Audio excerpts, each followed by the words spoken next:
Bonjour à toutes et à tous et bienvenue à ce 6e rendez-vous de l'inclusion. Aujourd'hui, nous avons le plaisir d'accueillir Monsieur Benjamin Babic, qui est coordinateur Ulysse de l'établissement Saint-Pierre à Abbeville, dans l'académie d'Amiens, Madame Léa Bruno, une famille concernée, et une AESH à la SECPA Saint-Joseph, établissement La Salle à Dijon. Vous allez nous aider à comprendre ce que sont la classe SECPA, le dispositif Ulysse, comment il fonctionne et quelle est la différence entre les deux. Je vous souhaite un bon rendez-vous de l'inclusion et je laisse la parole à Monsieur Babic. Bonjour à tous, donc je m'appelle Benjamin Babic. J'ai été pendant 10 ans responsable de SECPA, ensuite chef d'établissement d'une grosse école, et depuis 2 ans maintenant, coordonnateur d'Ulysse en collège. Donc j'ai à la fois l'expérience de la SECPA et de l'Ulysse, ce qui m'amène vers vous aujourd'hui, et donc une expérience d'enseignant spécialisé depuis une vingtaine d'années. Alors, le propos se détaillera en différents points. Tout d'abord, quel est le principe fondamental qui guide cette structure et ce dispositif? Un point sur la SECPA, vraiment on va rentrer dans le détail, essayer de comprendre de quoi il s'agit. De même pour le dispositif Ulysse. Je vous présenterai également des exemples de parcours de jeunes que j'ai suivis. Nous essaierons aussi ensemble de déconstruire quelques idées reçues qu'on peut entendre sur à la fois l'Ulysse et la SECPA. Et puis, suivra mon propos, donc le témoignage d'une famille concernée. Donc, quel est le principe fondamental commun à l'Ulysse et à la SECPA? Bien évidemment, c'est ce qui vous amène sur ce webinaire, c'est l'école inclusive. Alors, l'objectif, c'est bien évidemment la réussite scolaire et sociale de tous les enfants, de permettre à ce que l'école soit adaptée à l'élève et non l'inverse, et puis de répondre dans des cas différents, donc aux besoins éducatifs particuliers qu'ont ces jeunes qui rentrent en collège. Alors, qu'est-ce que la SECPA? On parle aussi en général d'ECPA, d'enseignement généraux et professionnels adaptés. Donc, SECPA, c'est section d'enseignement général et professionnel adapté. Pour quels élèves? Pour des élèves en grande difficulté scolaire durable. Bien souvent, les difficultés apparaissent CP, CE1, peut-être même avant. Vous voyez que ce sont des difficultés qui s'installent. L'école propose des PPRE. Parfois, il y a un maître spécialisé dans le groupe en adaptation qui peut intervenir, accompagner. Et on se rend compte que malgré cet accompagnement, l'écart qui s'est creusé avec les enfants de la même classe d'âge demeure. Et souvent, on commence à s'inquiéter à partir de la classe de CM1. Et c'est à cet âge-là, à peu près, qu'on va commencer à envisager une scolarité peut-être en SECPA par la suite. Donc, comme vous l'avez compris, ce sont des enfants en difficulté importante dans les apprentissages fondamentaux et qui ont des besoins d'un rythme et de modalités pédagogiques adaptées. L'objectif de la SECPA, c'est bien évidemment renforcer l'estime de soi. Ces enfants qui arrivent au collège ont rencontré une scolarité difficile. Souvent, ils ont mis beaucoup d'énergie pour pas beaucoup de résultats et ils ont une estime d'eux-mêmes très, très négative. Et donc, ces 4 années de SECPA vont être l'occasion pour eux de prendre conscience de leurs capacités, qu'ils savent faire des choses et de s'orienter vers l'avenir. Bien évidemment, ils sont dans un milieu scolaire, donc l'objectif, c'est d'acquérir le socle commun de compétences, de connaissances et de culture à leur niveau, à leur rythme. Le plus important à mon sens, et c'est là le point fort de la SECPA, c'est permettre aux jeunes de construire son parcours individuel. Voilà, de découvrir à travers le parcours à venir ce qu'on fait en collège ordinaire, mais qui est encore plus poussé dans le cadre de la SECPA, c'est quels sont mes goûts, qu'est-ce que j'aime. Et à travers les stages et la pratique professionnelle, pouvoir choisir une orientation. Les diplômes qui sont passés sont à minima le CFG, donc certificat de formation générale, donc qui consiste, donc quand ils sont en voie scolaire, il n'y a pas d'écrit, ça sera un oral, souvent sur le support de leur parcours à venir. Et certains élèves, moi j'ai beaucoup d'élèves sur ma SECPA qui quand même ont passé le diplôme national du brevet en série professionnelle. Donc ça reste le diplôme du brevet. Simplement, il y a des épreuves qui sont un peu légèrement différentes. Je dirais même pas plus faciles parce que parfois c'est pas le cas, mais en tout cas permettent un accès plus facile. Les jeunes également passent, comme tous leurs camarades de classe, les certifications, PIX pour le numérique, attestation de sécurité routière 1 et 2, et portée secours niveau 1. Et puis surtout, l'objectif principal, hein, quand on rentre en SECPA, effectivement, c'est d'accompagner le jeune souvent vers un CAP, voire un bac professionnel s'il a vraiment bien évolué au cours de son parcours, et s'orienter sur et bien choisir la voie professionnelle. Donc, pour moi, une scolarité réussie en SECPA, c'est quand, à l'issue de la troisième, on a pu faire un choix éclairé. L'organisation d'une SECPA, c'est bien une structure, non pas un dispositif, hein.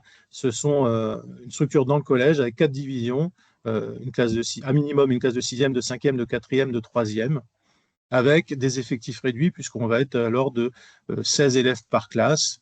Alors bien sûr, tout ça est variable selon l'établissement dans lequel on se trouve. On peut avoir des établissements qui vont avoir 6 divisions ou 8 divisions parce que ce sont des très gros établissements. Et puis, selon les années, les effectifs peuvent être moindres que 16 élèves. Comment fonctionne le dispositif, pardon, la structure? Elle est sous la responsabilité du chef d'établissement, mais pilotée vraiment étroitement par le responsable de SECPA. Alors, dans des établissements publics, on appelle ça un directeur de son SECPA. Dans les établissements de l'enseignement catholique, ce sont des responsables de SECPA. Ce sont bien souvent des enseignants spécialisés qui font office de responsable SECPA et qui enseignent aussi à temps partiel dans la structure. Donc le responsable de SECPA est également épaulé par des enseignants spécialisés, souvent issus du premier degré, mais pas que. Des professeurs de collège, je pense pour les matières telles que l'anglais, la technologie, les sciences, l'art plastique, la musique. Les professeurs qui interviennent, bien souvent, sont les professeurs du collège. Et puis également, et ça on le reverra après sur la spécificité de la SECPA, nous vont intervenir des professeurs de lycée professionnel. Il y a des possibilités d'inclusion en classe ordinaire pour les élèves. Donc, certains élèves peuvent aller suivre, si, par exemple, s'ils étaient bons en maths et qu'on pensait qu'ils pouvaient suivre avec une classe de leur niveau en classe type, des parcours d'inclusion sont possibles aussi en classe ordinaire, voire totalement sur la classe de 6e, qui est en fait un peu une classe tremplin vers la structure SECPA complète. Comment on rentre en SECPA? Comme je vous l'ai dit tout à l'heure, bien souvent, les difficultés en fin d'école primaire, on les a déjà bien identifiées. Et les familles ont eu l'occasion d'avoir déjà plusieurs rendez-vous, parfois des suivis orthophoniques sont mis en place aussi, et des accompagnements qui ont été mis en place, mais jugés encore insuffisants au regard de l'écart creusé. Donc, dès le CM1, on commence déjà à expliquer aux familles qu'il y a cette option-là. Parce que pour moi, il est important d'en parler tôt parce que ce n'est pas un chemin qu'on fait facilement. On va le voir, beaucoup d'a priori, beaucoup d'inquiétudes parce que c'est quelque chose qu'on ne connaît pas. Et donc, effectivement, la famille a besoin de cheminer et donc d'être accompagnée. Arrivé en CM2, avec l'accord de la famille, on va, dans ces cas-là, monter un dossier de demande. Alors là, les modalités sont variables selon les académies. On peut demander des tests normés à faire passer, des épreuves scolaires à faire passer, à joindre au dossier. Il y a une partie administrative comme tout dossier. Il y a un bilan psychométrique qui doit être réalisé, qui permet justement d'attester qu'on n'est pas dans le champ du handicap. Parce que la SECPA, contrairement à l'ULIS, n'accueille pas d'enfants du champ du handicap. Elle peut, mais ce n'est pas sa vocation première. Le dossier comporte aussi également un volet social qui peut être complété si la famille est en lien avec des services sociaux. Et puis, tout ce dossier-là est envoyé à la CDOEA-SD, donc la Commission départementale pour l'orientation vers les enseignements adaptés du second degré. Et c'est cette commission qui va étudier le cas de chaque demande et qui va proposer à l'issue de l'année scolaire une orientation ou pas en SECPA. Souvent, on va faire une préorientation en classe de sixième qui sera validée à l'issue ou non validée. C'est-à-dire qu'on peut aussi décider qu'à l'issue de la sixième, finalement, l'enfant peut suivre en classe ordinaire. Et dans ces cas-là, on ne validera pas. Et si on se dit oui, effectivement, la SECPA, c'est la structure qu'il lui faut, donc la poursuite de la scolarité en SECPA sera validée. Bien évidemment, on peut faire des rentrées en cours de collège. Donc, les dossiers peuvent être montés en sixième, en cinquième. Au-delà, ça devient des cas un peu plus rares. Mais effectivement, des enfants de sixième vont pouvoir rentrer en cinquième SECPA en cours à l'issue de la validation par la commission. Donc, le processus est le même. Ça passe par une commission. Le parcours en SECPA, donc de la sixième au monde professionnel, dès l'instant où la famille a reçu l'avis favorable, donc l'inscription fait le choix si elle va dans les établissements catholiques, elle fera d'elle-même le choix, sinon elle sera affectée dans des établissements publics de secteur. Il faut savoir qu'ici, l'offre de SECPA, selon nos territoires, est inégale et on peut, selon le territoire dans lequel vous vous trouvez, ne pas avoir de SECPA dans l'enseignement catholique. La classe de sixième, donc c'est la classe de consolidation. De toute façon, il n'y a vraiment rien de nouveau en sixième. Ce qui est nouveau, c'est le collège, s'approprier les savoirs et puis de passer d'un prof à un autre et avoir tout ce changement-là. Et puis à partir de la cinquième, donc on est toujours dans l'approfondissement des savoirs. La grosse nouveauté et différence avec un parcours classique en classe de collège, c'est qu'à partir de la sixième, à partir de la quatrième, pardon, les élèves vont bénéficier de 6 heures d'activité pratique, donc d'ateliers par semaine dans leur emploi du temps et pouvoir commencer des stages à condition qu'ils aient 14 ans. Voilà. Ces stages se poursuivent également sur l'année troisième et là, on passe à 12 heures par semaine d'ateliers professionnels. L'objectif de tout ça est justement d'acquérir à la fois des connaissances et des gestes professionnels, mais surtout aussi d'affirmer des choix pour l'orientation future. Après la troisième, on en reparlera encore après, donc c'est la voie générale, enfin la voie le lycée professionnel qui est privilégié avec le CAP. Je l'ai dit exceptionnellement, peut-être aussi parfois le bac professionnel. Alors soit en voie scolaire en lycée professionnel, soit en apprentissage, donc dans un CFA. Certains élèves vont devoir bénéficier peut-être encore d'établissements régionaux adaptés, les EREA, où ça va fonctionner un peu comme une SECPA, mais on aura la possibilité aussi d'avoir des internats. Les différents champs professionnels que propose une SECPA, à minima, une SECPA doit en proposer 2, parmi ceux que vous voyez à l'écran. Donc, espace rural environnement, donc spécialité dans la floriculture, production des légumes, gestion des espaces verts.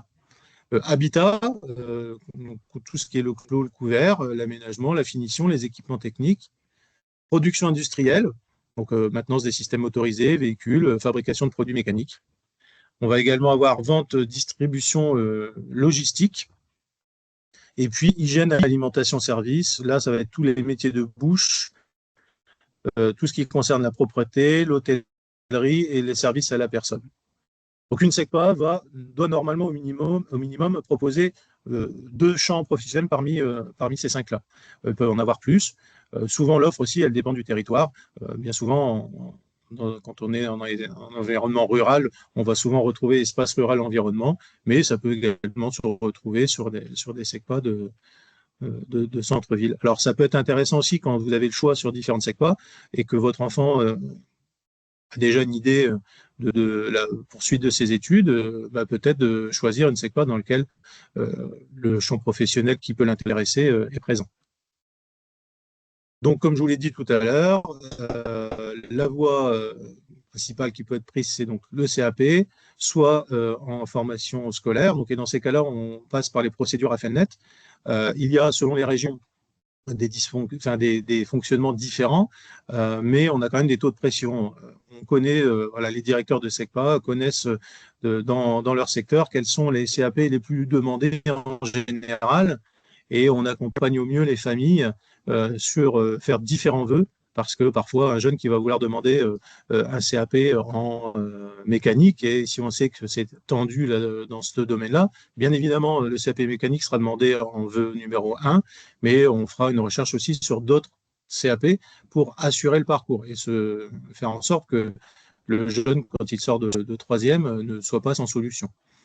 Il y a la possibilité également de partir en CAP sur l'apprentissage. Donc là, ça reste quand même une démarche propre à la famille, d'accompagner son enfant. Donc, bien évidemment, l'apprentissage, ça nécessite la signature d'un contrat avec une entreprise. Et puis, dans ces cas-là, la formation se fait en alternance au niveau d'un centre de formation d'apprentis.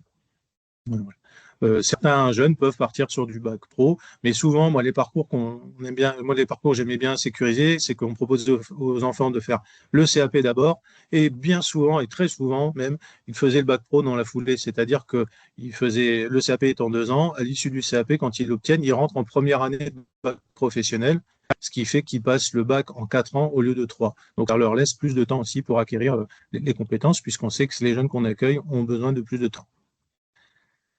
Voilà pour la SECPA. Alors, comme je vous l'ai dit, la SECPA, on n'est pas dans le champ du handicap. L'ULIS, là, par contre, c'est l'unité localisée pour l'inclusion scolaire. Nous sommes dans le champ du handicap. C'est un dispositif, ce n'est pas une classe. C'est-à-dire que les jeunes qui sont scolarisés en ULIS sont dans leur classe de référence.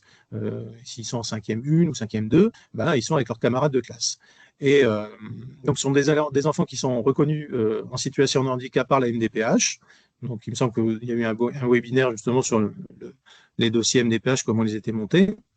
Et puis, il y a un accompagnement personnalisé inclusif de la part du coordonnateur de l'ULIS, c'est mon métier en ce moment. Donc, on accueille chaque jeune et on lui propose une solution adaptée, individuelle. Les objectifs, on va retrouver des choses un peu identiques à ce qui se passe sur la SECPA, c'est-à-dire renforcer l'estime de soi, l'acquisition du socle commun de compétences, en fonction aussi des capacités de l'enfant, hein, puisqu'on est dans le champ de handicap, certaines notions ne pourront parfois pas être acquises. L'adaptation des examens, donc là, effectivement, comme on est dans le champ du handicap, ils peuvent avoir aussi une AESH qui peut les accompagner au moment des épreuves d'examen. Donc, tout ça, c'est validé dans le GVASCO durant l'année de 4e pour préparer justement la rentrée en 3e. Les élèves peuvent ne passer d'examen tout court, ça peut être envisageable. Valider le CFG, certificat de formation générale. Donc, comme je vous l'ai dit, comme pour la SECPA, il s'agit d'un oral, souvent sur leur parcours à venir. Et les élèves peuvent également passer le diplôme national du brevet série professionnelle. Donc, moi, jusque-là, en tout cas, j'avais 2 élèves l'année dernière en 3e qui ont obtenu les 2 examens, donc obtenu le DNB et le CFG. Et puis également, là, cette année, donc je présente encore sur mes 2 élèves de 3e, je présente au diplôme national du brevet. Donc, ils passent également les attestations PIX, ASSR1, ASSR2. Et puis, effectivement, l'atout aussi là, de l'ULIS, c'est de construire un parcours individuel pour chaque jeune. Pour vous permettre de mieux comprendre, je vous projette. Alors, c'est mon fonctionnement. Chaque ULIS a aussi un fonctionnement propre selon le coordonnateur. Voilà. Vous voyez un emploi du temps type d'un élève, j'ai caché le nom, hein, d'un de mes élèves qui est en 6e. Et sur l'emploi du temps, quand vous voyez plage jaune, ce sont les plages durant lesquelles l'enfant est avec moi au sein du dispositif. Lorsqu'il y a une couleur autre que le jaune, ça peut être le bleu, le vert par exemple, c'est qu'il est en classe avec un AESH, et lorsque les classes sont blanches, c'est qu'il est en classe sans AESH. Donc j'ai choisi de vous montrer ces 2 emplois du temps pour vous montrer que c'est vraiment adapté. Vous voyez que l'élève de 6e va avoir beaucoup plus de temps avec moi dans la semaine que la jeune de 4e qui finalement s'en sort bien et pour laquelle je ne l'accompagne que 4 heures par semaine. Voilà. Et par contre, ce que j'ai fait, c'est que je me suis organisé pour qu'elle ait davantage d'accompagnement d'AESH sur son temps scolaire. Voilà. Donc, et ça, c'est variable aussi. Donc, si on voit que les choses se compliquaient pour mon élève de 4e, bah, je pourrais davantage la prendre dans le dispositif. Rien n'est figé. Également, moi, je travaille beaucoup en co-intervention, notamment, par exemple, cette année, sur mes classes de 3e, eh bien, je co-interviens avec la professeure de la classe. Nous sommes 2 professeurs dans la classe. Ça change le regard aussi pour les élèves, puisque c'est aussi le professeur, le coordonnateur de l'ULIS qui vient dans la classe, qui travaille avec eux, parce que je ne travaille pas qu'avec mes élèves, je travaille avec tous les élèves de la classe. J'ai même la chance, à côté de mon dispositif, d'avoir une salle de classe à ma disposition, ce qui nous permet de faire des ateliers, des groupes, quand on vient en classe entière. Et donc de permettre aussi aux élèves de classe type de pouvoir venir aussi dans l'ULIS, ça leur permet de voir ce qui s'y vit et surtout de ne pas stigmatiser. Voilà. Au final, pour certains, c'est plutôt vu comme une chance. Tu as de la chance d'aller en ULIS, tu as de l'aide. Voilà. Bon, bien sûr, c'est pas toujours le cas, mais effectivement, c'est le fonctionnement que moi j'ai mis en place. Le parcours de l'élève en ULIS, donc on a dit un dossier MDPH, donc un dossier d'une vingtaine de pages. Il doit être fait en équipe éducative, un GEVASCO première demande, un bilan psychométrique souvent, même obligatoirement de moins de 2 ans. Et puis la famille va y joindre tous les éléments médicaux dont elle dispose, les différents suivis qui ont été mis en place. Hein, on va retrouver souvent en ULIS des enfants aussi qui peuvent avoir différents types de handicaps, donc différents types de suivi. Nous, notre rôle en tant que coordonnateur de SECPA, c'est mettre en œuvre le projet personnalisé de scolarisation dicté par la MDPH. Chaque année, on fait un bilan annuel en ESS et puis on adapte avec l'appui de l'AESH en classe ordinaire, puisqu'en fait, j'ai une AESH qui est à disposition du dispositif et que j'envoie avec les élèves en classe ordinaire selon les besoins. Voilà, vous avez parlé de la modalité de co-intervention également. Et puis, effectivement, dans les établissements qui ont également des SECPA, parce que certains gros établissements vont avoir plusieurs ULIS ou une ULIS et une SECPA, il y a également des immersions possibles, notamment dans la découverte des champs professionnels pour les élèves d'ULIS. Voilà. Des partenariats peuvent même être créés avec d'autres établissements, même si ce n'est pas interne à établissement, mais on peut créer des partenariats pour aller découvrir les champs professionnels. Après la troisième ULIS, les parcours là sont un peu diversifiés. Certains peuvent poursuivre en filière générale, d'autres en lycée professionnel. Lors du GEVASCO, en fin de troisième, on étudie la possibilité sur la poursuite de la scolarité et est-ce qu'il y aura besoin d'un ESH. Il y a également la possibilité d'avoir un dispositif ULIS lycée. Voilà. Si la MDPH le valide, sachez que ce dispositif existe également en lycée. Les jeunes peuvent aussi partir en apprentissage ou dans des vers des établissements adaptés selon leur handicap. Alors, là, j'ai brossé les deux champs, la SECPA et l'ULIS. Je vais vous parler rapidement de quelques parcours d'élèves. Voilà. J'ai eu un jeune en SECPA, Ibrahim, que j'ai recroisé dernièrement. Il voulait être électricien.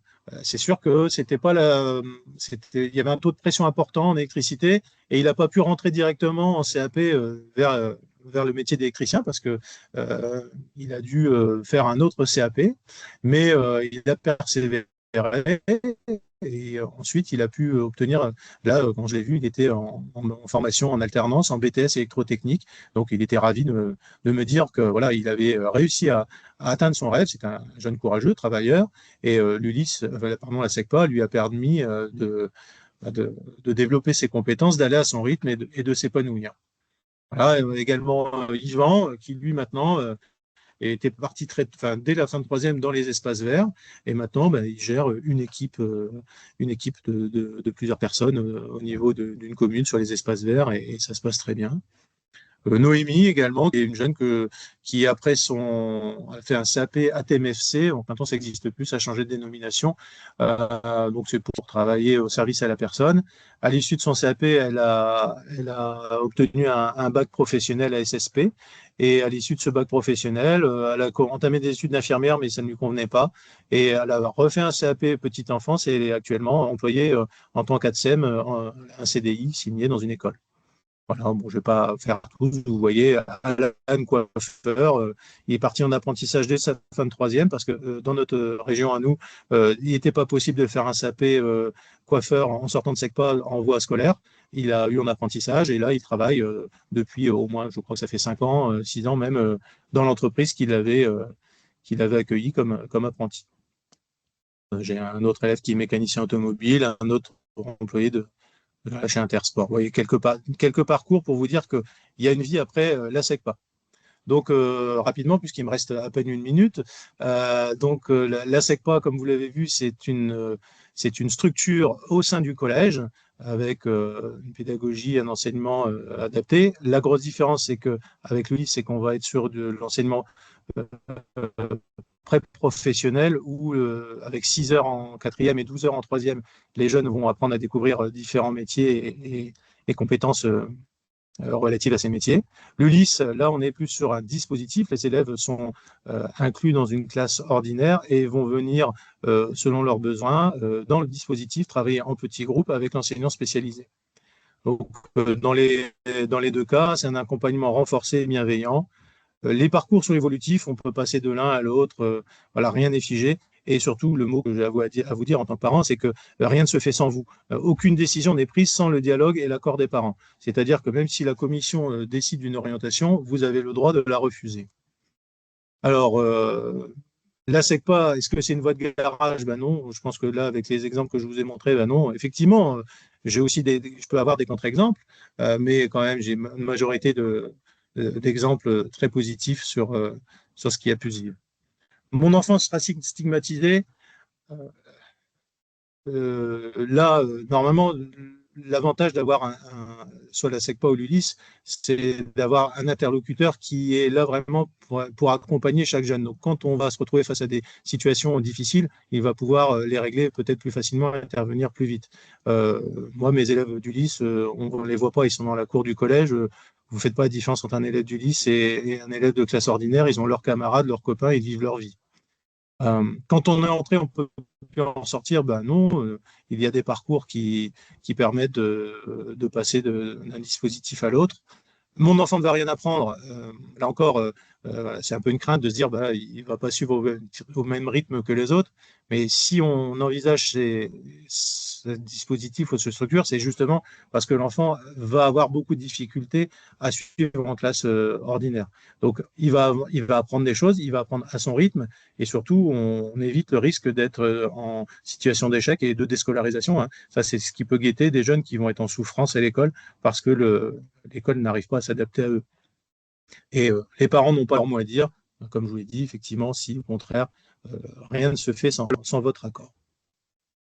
Voilà, j'en ai terminé pour mon propos et bah, je vous remercie de votre écoute et je vais passer le relais à Madame Bruno Léa pour son témoignage. Donc, bonjour à tous. Donc moi, je suis la maman d'une petite fille, une jeune fille maintenant, qui est en 6e SECPA à Saint-Joseph. Et je suis aussi à ESH à la SECPA. C'est bon? Oui. Alors, je vais déjà vous parler du parcours de mon frère, parce qu'il a été en SECPA de 2014 à 2019. Et donc de la 6e à la 3e. Il a été orienté à la SECPA parce qu'il n'avait pas du tout confiance en lui. Il avait quelques problèmes d'orientation, d'organisation dans ses affaires. Et du coup, mes parents ne le voyaient pas du tout aller en général. Donc en 6e, 5e, tout se passait bien. Puis en 4e, 3e, ça a été difficile parce qu'une jeune fille est arrivée et elle l'a emmené un peu dans les problèmes. Donc, il a commencé un peu les bêtises, il n'était plus du tout motivé à travailler. Mais bon, malgré tout, il a quand même réussi à avoir son CFG, il n'a pas essayé de passer son DNB. Donc, du coup, après la SECPA, ce qu'il a fait, c'est qu'il a fait un CAP MBC, donc c'est maintenance en bâtiment de collectivité. À Saint-Joseph, il y est toujours, mais il s'appelle IMTB maintenant. La première année de CAP, malheureusement, il est tombé pendant le confinement. Donc, du coup, c'était difficile de tout faire à distance, surtout pour une première année. Et la deuxième année, c'était en présentiel, mais il n'était plus du tout motivé. Il s'est rendu compte que finalement, la section ne lui plaisait pas plus que ça. Donc, en plus, il continuait encore ses bêtises à l'extérieur. Donc, il s'est rendu compte qu'en fait, il n'aimait plus l'école et que, en fait, ses stages, il adorait et que ce qu'il attendait, c'est de travailler. Mais il n'y avait aucun métier qui lui plaisait, il était vraiment perdu. Donc, ce qu'il a fait après à la rentrée, la rentrée d'après, il est allé à l'AFPA. Il y a une promo qui existe, c'est la promo 16-18 ans. Donc, c'est une promo qui permet aux jeunes de les aider à trouver leur voie, aussi à les garder sociabilisés et puis ne pas rester chez eux à rien faire non plus. Donc, pour mon frère, ça a été bénéfique, entre guillemets, car il est rentré en formation en tant que maçonnier en pierre. Sauf qu'au bout de 3 mois, il n'y avait plus de formateur. Donc, il a dû arrêter. Il était un peu perdu pendant plusieurs mois, il ne savait pas trop quoi faire. Donc, ce qu'il a décidé de faire et ce qu'il a trouvé, c'était un service civique qu'il a décidé de faire au CHU. Donc, un service civique au CHU, c'est un peu prendre les chaises roulantes, les emmener aux patients, les guider dans l'hôpital, etc. Donc, il a fait ça pendant 3 mois. Puis, grâce à ce service civique, il a trouvé le métier de brancardier au CHU. Et ça fait maintenant 2 ans qu'il travaille en tant que brancardier et ça lui plaît énormément. Et il compte pour le moment évoluer dans ce métier. Donc, pour mon rôle en tant qu'AESH, donc je suis AESH depuis 2022 à la SECPA. J'ai fait 1 an en primaire, puis je suis été orientée vers la SECPA. Donc, moi, quand on m'a dit il faut que vous alliez en SECPA, j'ai dit oui sans hésiter parce que vu que je connaissais par rapport à mon frère, j'avais pas d'a priori, pas de peur ou quoi que ce soit. Donc, pour ma part, cette année, j'accompagne 2 élèves en 3e. Que j'accompagne d'ailleurs depuis la 6e, pendant 13 heures par semaine, et un élève de 4e que j'accompagne pendant 9 heures. En SECPA, nous sommes des AESH individualisés, ce qui est au contraire de l'ULIS, en tout cas au Collège Saint-Joseph. Mes collègues, ce sont des AESH collectifs. Donc, ils sont vraiment pour tous les élèves, alors que moi, je suis précisée sur certains élèves. Donc, pour ma part, on sait que pas, quand je vois les élèves, je vois pas de différence effectivement avec les élèves de général. Et pour moi, chaque élève a des capacités différentes et qui leur permet d'arriver au même but, chacun. Et ce que j'aime dans la SECPA, c'est que grâce à l'adapter, en fait, leur capacité va être en avant. Et du coup, c'est grâce à ça qu'ils vont être tous au même niveau. Donc pour moi, travailler en SECPA, c'est vraiment un endroit où j'aime travailler.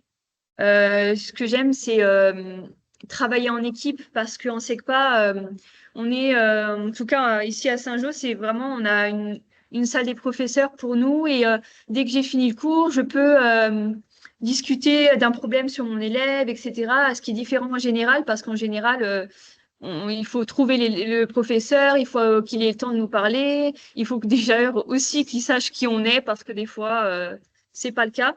Donc moi, c'est vrai que si on me dit qu'il faut que j'aille travailler en général, c'est vrai que j'aurais plus de difficultés parce que vraiment, là, c'est quoi pour moi, c'est vraiment un endroit où j'aime travailler, j'aime les profils des élèves, j'aime vraiment tout. Donc, pour ma fille, elle est rentrée donc en septembre. Donc, elle a été diagnostiquée dyslexique et dysorthographique. Elle a redoublé son CE2. Et déjà en CE2, la maîtresse me disait que si elle continuait à avoir ces difficultés-là, en CM1, CM2, elle allait être orientée en SECPA, ce qui m'a pas posé de problème puisque je connaissais très bien. Et plus le temps passait, effectivement, je voyais que lorsque je faisais des devoirs ou peu importe, même ses résultats, etc., je voyais bien que oui, effectivement, elle serait mieux en SECPA. Donc, j'ai pas hésité, je lui en ai parlé, je lui ai beaucoup expliqué ce que c'était. Donc, moi, mon avantage, c'est que je connais beaucoup de choses. Donc, voilà, je peux tout lui expliquer. Donc, elle était d'accord. Elle m'a même dit elle préférait être en SECPA parce que elle aurait été au même niveau que les autres et il n'y a pas t'es la plus nulle de la classe ou quoi. Alors qu'en général, elle se voyait pas. Elle s'est dit qu'elle allait peut-être dans les dernières et que vu qu'elle n'a pas du tout confiance en elle, ça aurait été vraiment une catastrophe, je pense. Donc, par chance, l'année dernière, vu que je travaille en SECPA, son professeur était absent, donc elle a pu faire une journée, pardon, d'immersion. Et elle s'est rendue compte que finalement, oui, elle allait se sentir bien et que c'est vraiment la SECPA où elle voulait aller. À la rentrée, elle a été stressée. Moi aussi, d'ailleurs, c'est pas parce que je travaille en SECPA que j'ai pas été stressée en tant que parent. C'est pas du tout la même chose. Euh, mais finalement, depuis septembre, tout se passe bien. Elle fait partie de celles qui a les meilleures moyennes, meilleures notes, même si, bon, en SECPA, j'aime pas trop dire ça parce que les moyennes et les notes, c'est pas trop ce qui compte, c'est plus les capacités. Mais c'est vrai qu'en tant qu'élève, on aime bien voir qu'on a des bonnes notes, une bonne moyenne. Donc, grâce à ça, c'est vrai que ça lui a donné beaucoup de confiance en elle. Elle est sérieuse en classe, dans ses devoirs. Elle est vraiment motivée.